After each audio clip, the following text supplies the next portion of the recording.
Tahun 2024 sampai 2025 nanti bisa dikatakan era bangkitnya emiten poultry. Kenapa bisa demikian? Yuk kita bahas dan pastikan teman-teman tonton video ini sampai selesai ya.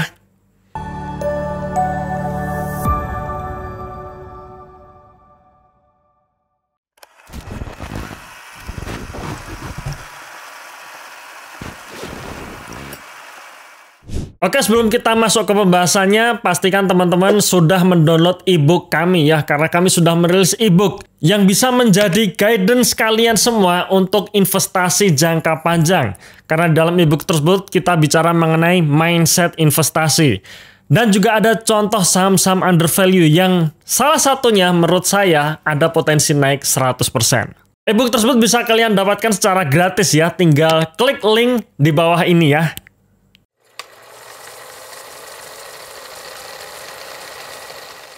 Kalau kita bicara mengenai emiten poultry, maka ada dua hal yang harus kita pahami, yaitu yang pertama mengenai harga jagung, karena harga jagung ini menjadi sumber bahan baku utama untuk pakan ternak. Jadi ketika harga jagung naik, membuat HPP emiten-emiten poultry ini naik sehingga akan menggerus laba bersih. Kemudian yang kedua yang perlu kita perhatikan adalah harga ayam broiler. Karena harga ayam broiler ini yang juga akan membuat revenue dari emiten poultry ini naik atau turun. Ya, jadi ketika harga ayam broilernya naik, maka revenue-nya juga akan naik. Apabila dua hal ini digabungkan, yaitu ketika harga ayam broilernya naik, kemudian harga jagungnya turun, maka akan membuat margin emiten-emiten poultry besar dan itu akan membuat laba bersihnya naik.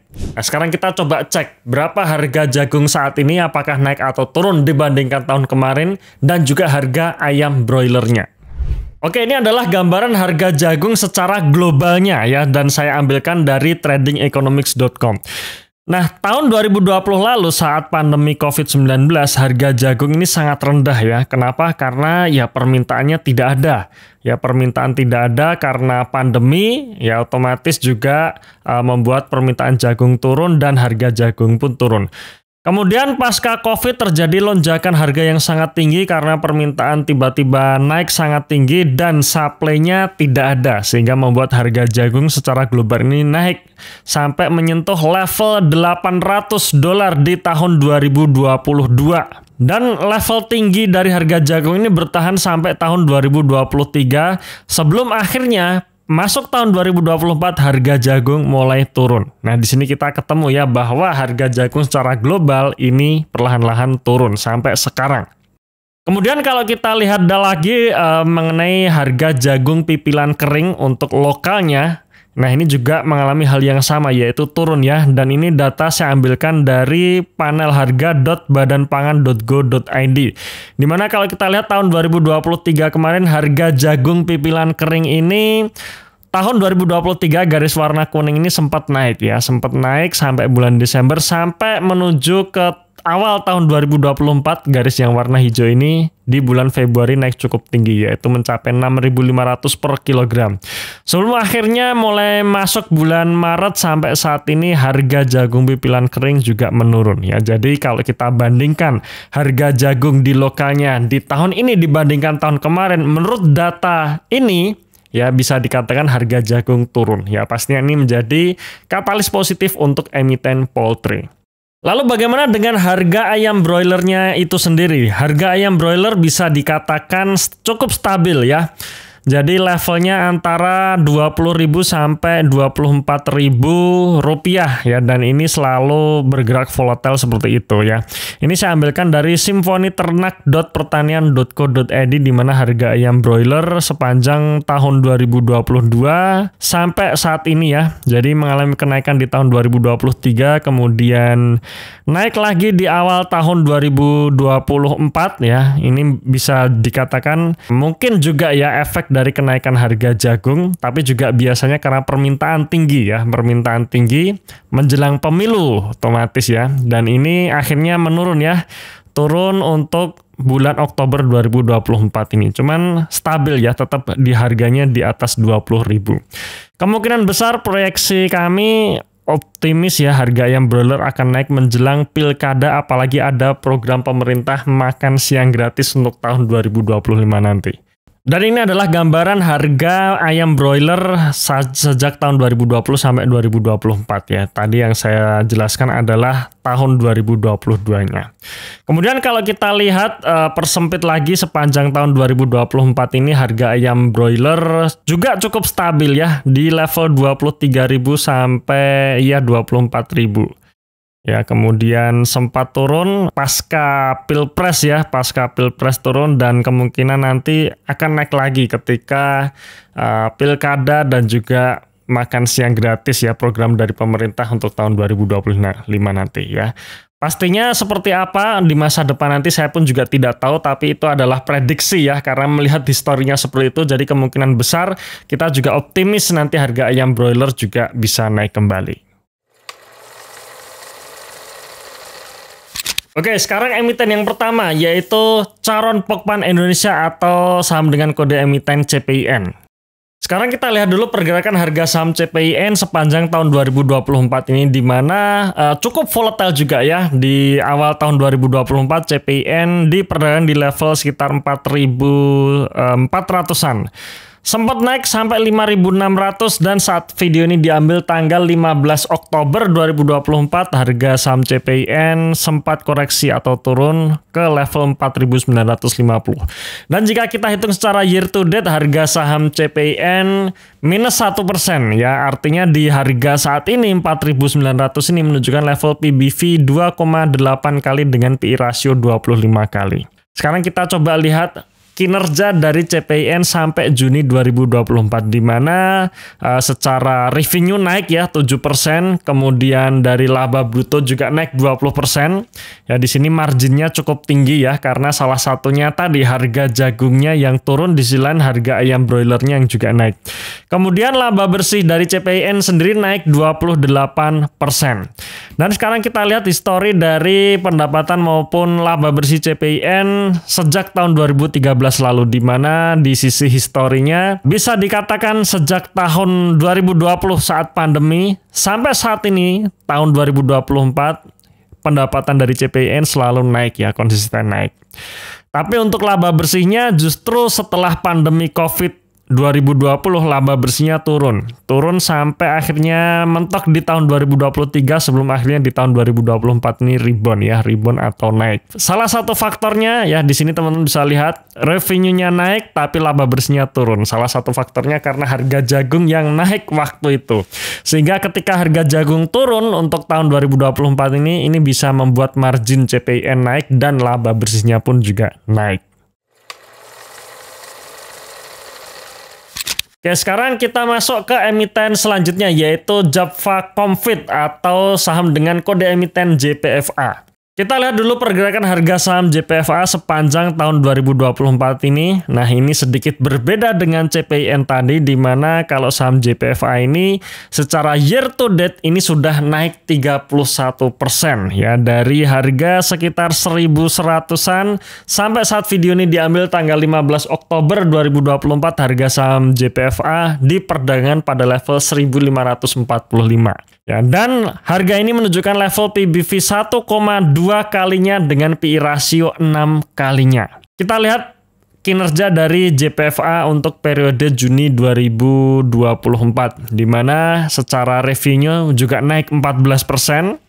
Ya, kemudian laba brutonya naik 59%. Jadi marginnya gede banget kenaikannya ya, bagus banget. Efek penurunan harga jagung ini efek margin ke JPFA cukup lumayan ya, lumayan tinggi. Dan yang tidak kalah menarik lainnya adalah laba bersihnya yang naik cukup signifikan, 1.705% dari 81 miliar menjadi 1,4 triliun rupiah ya, jadi kenaikannya sungguh sangat signifikan.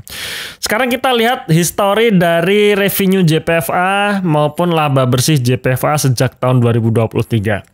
Nah, untuk revenue dari JPFA bisa dikatakan sangat stabil ya, stabil naik. Ini juga hampir mirip dengan CPIN, di mana tahun 2020 mengalami penurunan pendapatan, tapi ternyata penurunannya hanya sedikit saja, hanya kecil. Sebelum akhirnya masuk tahun 2021 sampai saat ini konsisten naik ya. Prediksi kami sampai akhir tahun JPFA bisa menembus untuk revenue-nya mencapai 56,2 triliun rupiah. Ya, ini revenue yang cukup besar. Kemudian dari sisi laba bersih, nah bedanya untuk laba bersih JPFA ini cukup volatile. 2015 400 miliar, kemudian tiba-tiba jadi 2 triliun tahun 2016 ya. Turun ke 900 miliar 2017, kemudian 2 triliun lagi 2018. Ya, jadi cukup volatile sampai akhirnya tahun 2020 benar-benar jatuh ya. Jatuh pun ini masih menghasilkan laba. Tahun 2021 terjadi kenaikan cukup signifikan sebelum akhirnya gara-gara harga jagung yang naik, maka laba bersih JPFA juga konsisten turun dalam 2 tahun terakhir sampai tahun 2023. Nah, tahun 2024-nya, tahun ini diperkirakan laba bersih JPFA mencapai 2,9 triliun rupiah. Jadi naik cukup signifikan ya, dari 900 miliar menjadi 2,9 triliun rupiah. Dan kalau misalkan ini tercapai, maka laba bersih JPFA di tahun ini mencapai laba all time high-nya. Sekarang kita masuk ke emiten selanjutnya, yaitu Malindo Feedmill atau saham dengan kode emiten MAIN, MAIN. Nah, kita lihat juga harga saham MAIN sepanjang tahun 2024 ini, di mana kenaikan harga saham MAIN ini lebih bagus lagi ibaratnya ya. Jadi dari 2 emiten tadi CPIN maupun JPFA, MAIN ini yang paling tinggi. Ya, di mana di awal tahun 2024 harga saham MAIN berada di level sekitar 476 sampai akhirnya menyentuh level 900. Ya, level tertingginya di tahun 2024 ini. Dan saat video ini diambil tanggal 15 Oktober 2024, harga saham MAIN diperdagangkan di level 800. Artinya secara year to date harga saham MAIN ini sudah naik 55%. Dan harga 800 menunjukkan level PBV 0,7 kali dengan PI rasio 3 kali. Ya, jadi valuasi yang secara hitung-hitungan masih cukup murah ya. Sekarang kita lihat kinerja dari MAIN sampai posisi Juni 2024. Di mana secara revenue atau penjualan ini juga naik 15%. Dari 5,6 triliun rupiah menjadi 6,4 triliun rupiah. Kemudian dari laba bruto naik 170%. Ini kenaikan yang cukup bagus ya. Bukan cukup bagus, bahkan sangat bagus. Naiknya 170% dari 341 miliar menjadi 923 miliar. Dan laba bersihnya ini naiknya juga sangat bagus. Dari rugi 130 miliar di tahun kemarin menjadi laba 292 miliar di tahun ini ya. Jadi sudah terkonfirmasi turnaround. Sekarang kita lihat histori dari pendapatan maupun laba bersih MAIN sejak tahun 2013. Nah, sejak tahun 2013 sampai tahun 2019 revenue dari MAIN ini naik sebelum akhirnya COVID. Ya, dan COVID ini terjadi penurunan tapi juga tidak terlalu signifikan. Masuk tahun 2021-nya sampai tahun 2024 ini pendapatan MAIN konsisten naik ya. Kita prediksi sampai akhir tahun 2024 revenue dari MAIN mencapai 13,2 triliun rupiah atau ini adalah revenue all time high-nya. Begitu juga dengan laba bersihnya. Nah, laba bersih MAIN ini juga sangat volatile ya, seperti JPFA, di mana setelah naik tiba-tiba turun bahkan rugi. Ya, teman-teman bisa lihat di sini. 241 miliar laba di tahun 2013, tiba-tiba anjlok menjadi rugi selama 2 tahun. Kemudian tiba-tiba naik lagi, turun, naik lagi, turun sampai akhirnya tahun 2020 rugi. Tahun 2021 naik tapi akhirnya menurun ya. Dan kalau misalkan laba bersih dari MAIN ini bisa konsisten sampai dengan akhir tahun, maka MAIN bisa mencetak laba 583 miliar. Dan kalau ini tercapai, maka tahun ini MAIN mencetak laba all time high-nya.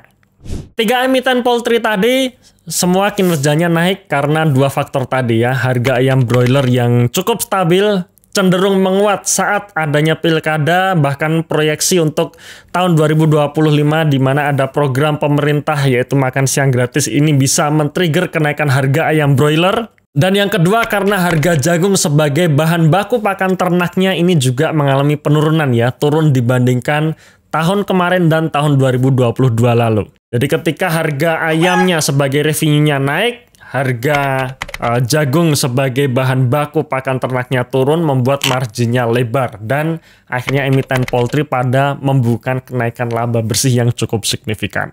Nah, kira-kira dari 3 emiten poultry tadi, kalian sudah pegang yang mana nih? Coba kalian sebutkan di kolom komentar ya.